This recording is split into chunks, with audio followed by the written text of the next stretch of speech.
അമേരിക്കയുമായുള്ള റഷ്യയുടെ ഏറ്റവും പുതിയ ബന്ധങ്ങളെക്കുറിച്ച് റഷ്യൻ പ്രസിഡന്റ് വ്ളാഡിമിർ പുടിൻ തന്റെ സുഹൃത്തും ചൈനീസ് പ്രസിഡന്റുമായ ഷീ ജിൻപിങ്ങിനോട് പറഞ്ഞതായി ചില റിപ്പോർട്ടുകൾ വരുന്നുണ്ട്. ഇതിനെല്ലാം ചൈന പിന്തുണ പ്രകടിപ്പിച്ചതായും ക്രെംലിന്റെ പ്രസ്താവനയിൽ പറയുന്നു. പുടിനുമായുള്ള ഫോൺ കോളിനെ കുറിച്ചുള്ള വിവരങ്ങൾ ചൈനയാണ് പുറത്തുവിട്ടത്. അമേരിക്കയിലെ ജോ ബൈഡൻ ഭരണകൂടം പിന്തുടർന്നിരുന്ന റഷ്യയെ ഒറ്റപ്പെടുത്തുന്ന നയം ട്രംപ് തിരുത്തി. ഇപ്പോൾ റഷ്യയും അമേരിക്കയും സാധാരണ നയതന്ത്ര ബന്ധം പുനഃസ്ഥാപിക്കാൻ പ്രവർത്തിച്ചു വരികയാണെന്നും ഇത് ഉക്രൈൻ സംഘർഷത്തിന് പരിഹാരമാകുമെന്നും റഷ്യയിലെ മുതിർന്ന ഉദ്യോഗസ്ഥരും പറയുന്നുണ്ട്. ഇപ്പോൾ യുഎന്നിലും ഉക്രൈനെതിരെ റഷ്യയുമായി കൈകോർത്തിരിക്കുകയാണ് അമേരിക്ക.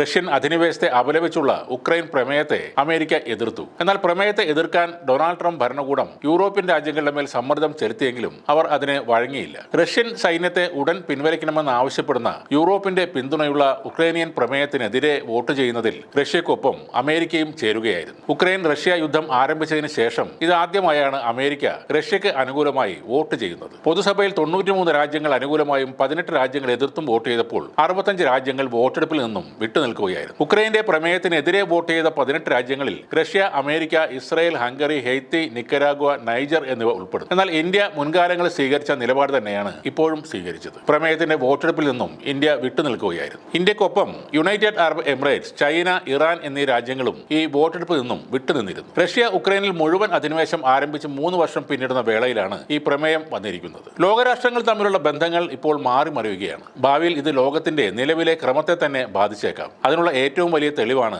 അമേരിക്ക റഷ്യക്ക് അനുകൂലമായി വോട്ട് രേഖപ്പെടുത്തുന്നത്. എന്നാൽ ചില സംശയങ്ങളും ഇക്കാര്യത്തിൽ ഉയരുന്നുണ്ട്. അമേരിക്ക റഷ്യയെ അനുകൂലിച്ച് രംഗത്ത് വരാൻ പ്രധാന കാരണം ബ്രിക്സ് കറൻസിയുടെ വരവിനെ തടയാൻ വേണ്ടിയാണെന്നും പറയുന്നുണ്ട്. ബ്രിക്സ് കറൻസി വന്നാൽ ഡോളർ തകർച്ചയിലേക്ക് നീങ്ങാനും സാധ്യതയുണ്ട്. റഷ്യയുടെ പരിപൂർണ പിന്തുണയില്ലാതെ ഒരിക്കലും ബ്രിക്സ് കറൻസി നടപ്പിൽ വരില്ല. അമേരിക്ക എല്ലാ റഷ്യൻ ഉപരോധങ്ങളും എടുത്തുമാറ്റിയാൽ റഷ്യക്കും ആ കടപ്പാട് കാണിക്കേണ്ടി വരും. അതിനുള്ള നീക്കമാണിപ്പോൾ ട്രംപ് നടത്തുന്നതെന്നും സംശയങ്ങളുണ്ട്.